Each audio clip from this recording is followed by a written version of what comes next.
Hello to all of our Carnival fans.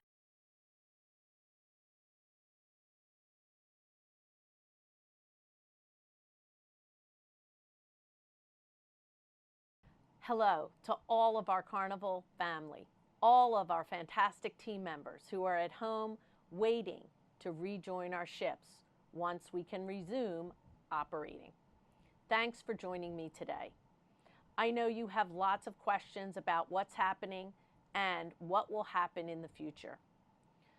While there is still a lot of uncertainty, hopefully I can shed some light by sharing with you what we do know and to give you an update on all things related to Carnival Cruise Line. So, let's get started.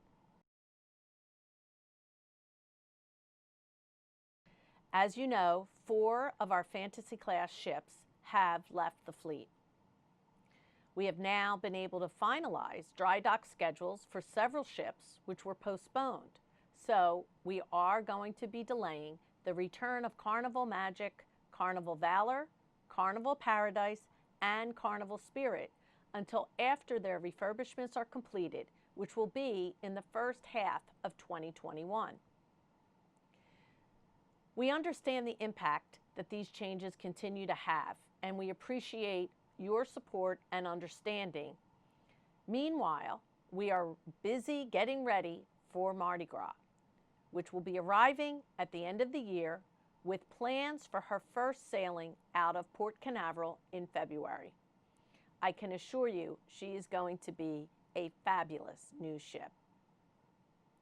Her sister ship, Carnival Celebration, opens up for sale in October, and she'll be based in Miami and arrive in 2022 in time for Carnival Cruise Line's 50th birthday. You may have seen we planned a number of Carnival celebrations to celebrate.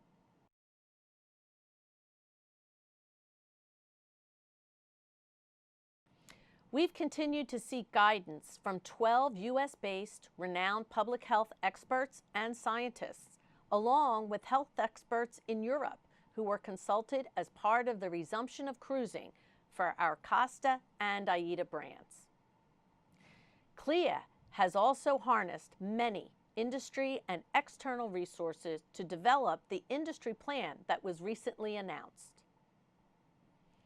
And we have a number of senior executives in our company that bring significant medical and public health experience that we are working to build effective and comprehensive protocols and procedures that we'll be sharing with guests, our trade partners, and other stakeholders over the coming weeks. Destinations are our partners. We cannot sail or operate without them. So we are in this together, and we've been keeping in close contact with all of our destination partners in the following areas. First of all, we've been making direct calls and outreach from all of our executives to heads of state, various persons in government, and our private sector partners. Keeping in touch not only keeps us connected, but helps us understand how they are facing this challenge and what we all need to consider as we prepare for the day that we can return to cruise. We are part of the FCCA's America's Cruise Tourism Task Force that's working closely with destination partners focused on safe operations to return to cruise. Specific destinations have been supporting us through this pause, in particular Barbados, the Bahamas, St. Martin, Mexico, Panama, and Curacao, along with others. Some of these countries were extremely critical in the process for us to help get our crew members repatriated and back home.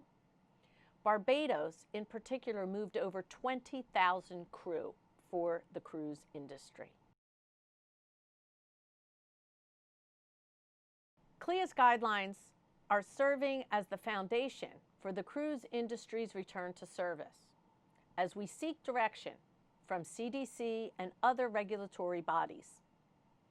As you've likely seen, for Phase 1, these include 100% testing of all guests and crew members, There are policies with regards to wearing masks by all guests and team members in designated venues, particularly when indoors. And during shore excursions, enhanced medical staffing, medical facilities, equipment, on-board testing capabilities, along with dedicated quarantine and isolation cabins would be implemented. We'll also be operating with reduced guest capacity on the ships, along with other measures to ensure that we are allowing for physical distancing while on the ship. Shore excursions will be limited to only those who can uphold our protocols, and guests will be denied boarding if they fail to abide by shore excursion protocols. Now, these are just some of the high-level examples that will be supported by very detailed and specific operating procedures.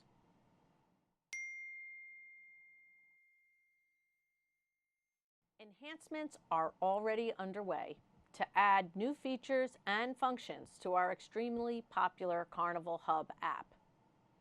We are initially expanding the pre-cruise online check-in process with a new health questionnaire and related time-saving steps for our guests before they arrive in the terminal.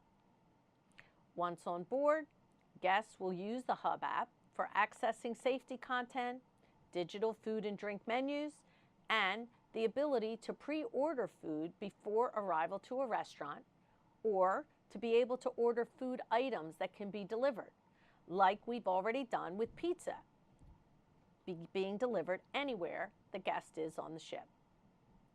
There will also be touchless payment capabilities, contact tracing tools, and new messaging capabilities to eliminate much of the paper notices that can clutter the stateroom. We're also working on the ability to book venue reservations for our shows and events on board, virtual queuing for select locations like guest services, and lots of other self-service functions that will allow guests to move seamlessly across the ship. Ultimately, your smartphone will be an important thing for you to carry and use so that you have access to the Hub app and all the information and messaging that we want to be able to communicate to our guests on board.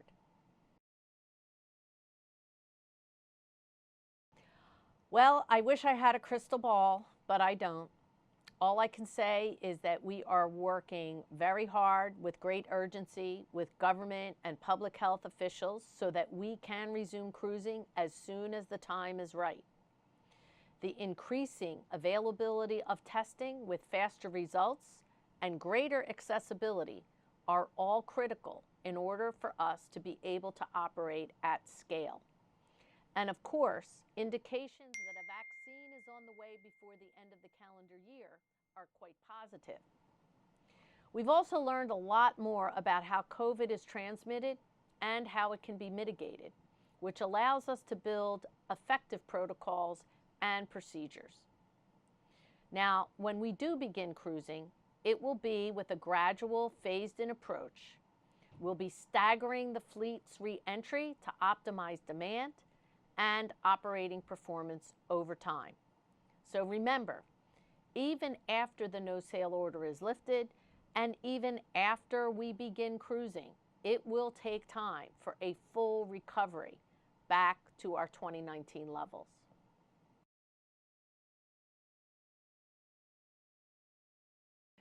Like many other companies during this unprecedented time, with our extended pause and the reduction of 4 ships from our fleet, we have had to take actions to eliminate certain positions. Keeping in mind this translated to a very small population of layoffs for our shipboard team, but nonetheless, those are always very, very difficult. We've already begun to recall some of the furloughed positions to begin working on the rollout and delivery of Mardi Gras and Carnival Radiance in 2021, along with the dry docks that we have planned. Nonetheless, attrition is not new to our industry, as many crew have historically elected to stay home rather than come back each and every year. So we actually anticipate the need to recruit when we eventually resume back to full operations. But as I said earlier, that will take time.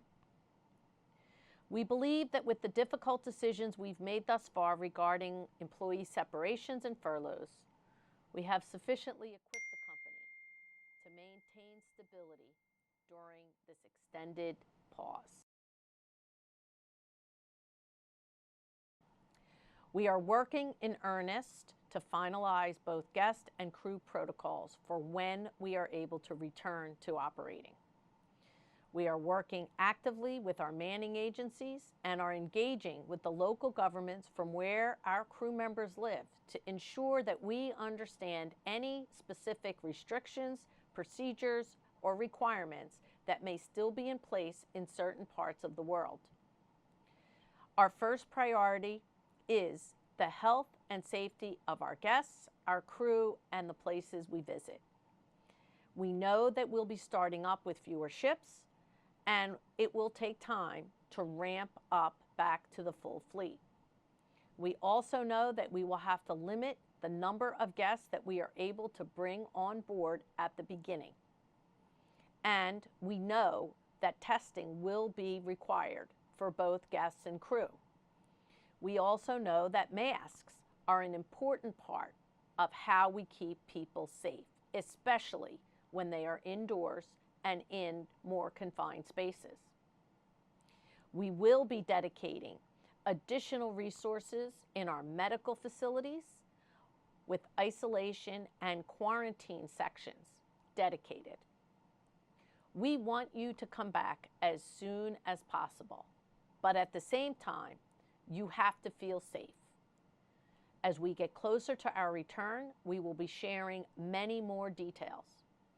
But just like we took good care of our team during the repatriation process to get you home, we have that same level of commitment to make sure we take care of each and every one of you as you return back to our ships and to cruising again with guests, which I know for all of us can't happen soon enough, but we have to continue to be patient and make sure that we do this when we are ready and prepared.